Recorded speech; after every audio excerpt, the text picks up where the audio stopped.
Welcome to a special edition of our Missouri Valley Conference chat here. I'm Andy Katz. Pleased to be joined with Missouri State head coach Dana Ford. And Dana, off to a 3-5 start, but it's your first season at Missouri State, and you're coming after a rebuilding job at Tennessee State, a marvelous job.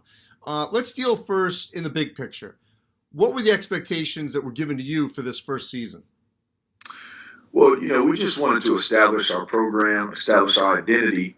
We've only got 3 returning lettermen, and that's about as few as I think 95% of the country. I think Drake and maybe one other team in the entire country have fewer than us. So that's a lot of inexperience. We brought in some Division I transfers that are sitting out this year that are going to join us next year. And we also brought in one that's eligible right now, and he's helping us out tremendously. But we still have yet to play with the full roster, even this year, and that won't happen until next year. So I just think forming an identity and trying to get the foundation established was the main thing for this year. What was the draw to Missouri State?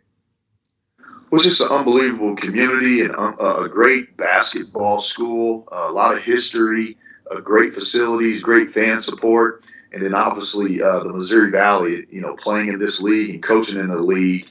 I was familiar with the conference, and it's just a great basketball league, and all those things together, Missouri State's got a chance to be a pretty good program in this league. It's interesting because ADs there's no consistency about whether they want an experienced guy, a young guy, they want to experience staff with a young guy, and it's all different sort of combinations. When you got your first head coaching job, though, you were one of the younger coaches. What obstacles have you had to overcome in the age aspect to prove yourself?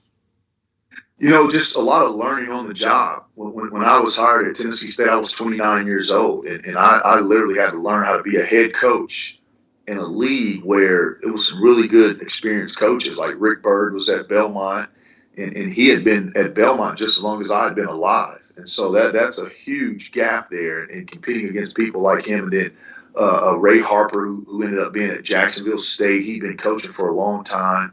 And so just having to learn on the job and not be overwhelmed and not be so much concerned with the wins and losses, but are we doing things the right way? And I think it's a little bit of the same in this league. There's a lot of experienced coaches in this league. Now, obviously, been a head coach the last 4 years. I'm a lot more experienced than when I was when I took over there.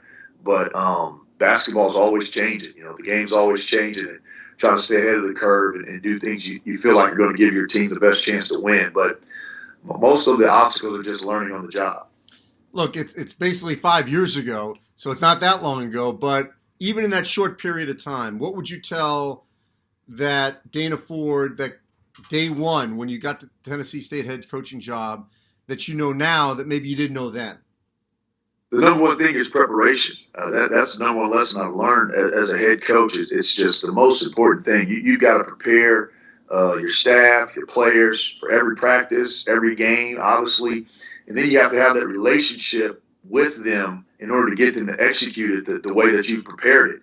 And after you prepare and you execute, there's not much more left to coaching to that, or after that, I should say. And so for us, I think we put an emphasis on recruiting the personalities that we feel like will allow for us to prepare them and then have that buy-in to execute what we're trying to get done.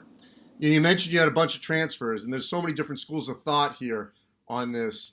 I'm a big believer in sitting out actually is better for the player and the school. Basically get acclimated academically, the way the coach wants to coach. Everyone wants to play right away, when in reality that can help you. You've got guys sitting out. Where do you stand on sitting out versus playing right away? I'm going back and forth on it, and the transfer route has been so good to me in my career, because at Tennessee State, 3 of my best players were guys that started at other Division Is, and here, moving forward into year 2, 3, and 4 here, I'm pretty sure some of our better players will be guys that have transferred in.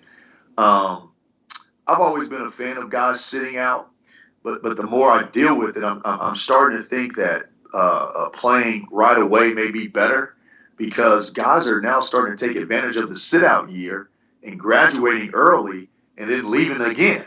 And so it's like on the front end of it, it's a great thing, but then on the back end of it, we're getting burned. So I always thought that maybe like per the situation, like if we had some type of rule in place where if a coach did leave, right, I think a kid should be able to leave and go play right away Yeah, and I because think that's going to happen. I do think that's yeah, going to happen. yeah, the players are picking the coach, and I do think it's a little unfair that if a coach can leave, that the player can't leave. I do think that, and again, I don't want to just open it up for free for all because then you'll have people taking advantage of that. I told my staff I'll have to hire a GM at the college level if it becomes a free for all. But I do think that there are some situations that if this happened or that happened, that they should be allowed. Now, the hardship part of it, I think people are taking advantage of that. So I just think, if a coach leaves, then a player should be able to leave that situation because they did not sign up. It's like my three seniors here. They didn't sign up for me to be their coach. And then all of a sudden I come in their senior year to be their coach, and it may be a completely different philosophy, right? And I think that that's a little unfair. And lastly, Dana, Loyola was obviously the favorite going in. They've played a difficult schedule. But I got the sense that this season could be wide open. I know you're new to the Valley, but what's your sense here early on as we're into December? I think there are a couple programs that have really set themselves apart. The four schools in Illinois have really set themselves apart with, you mentioned Loyola, obviously Illinois State, Bradley, and Southern Illinois. But then you also look at Northern Iowa and Indiana State. I mean, those top six schools right there. Drake's off to a good start. Who's that? Drake is off to a good start. Oh, yeah. Drake's off to a great start as well. I mean, so it is a little bit wide open right now. It hasn't started yet. We've got a long way to go on our side, and we understand that. We know that. But for us to have a chance to compete with some of those schools that we mentioned, our defense, which I think will improve, has got to improve tremendously. But more importantly, just our brand of basketball has to be embedded into our players. And I think that just takes a little bit of time. But the Valley is always going to be one of those leagues where I think it's going to be 3 or 4 teams that can win it. And it's been it was a great league when I played, a great league when I was assistant coach. And I think it's as deep right now as it's been in quite some time. Dana Ford, new head coach of Missouri State. Thanks for joining me here on Thank this you. Missouri Valley Conference chat. Appreciate it.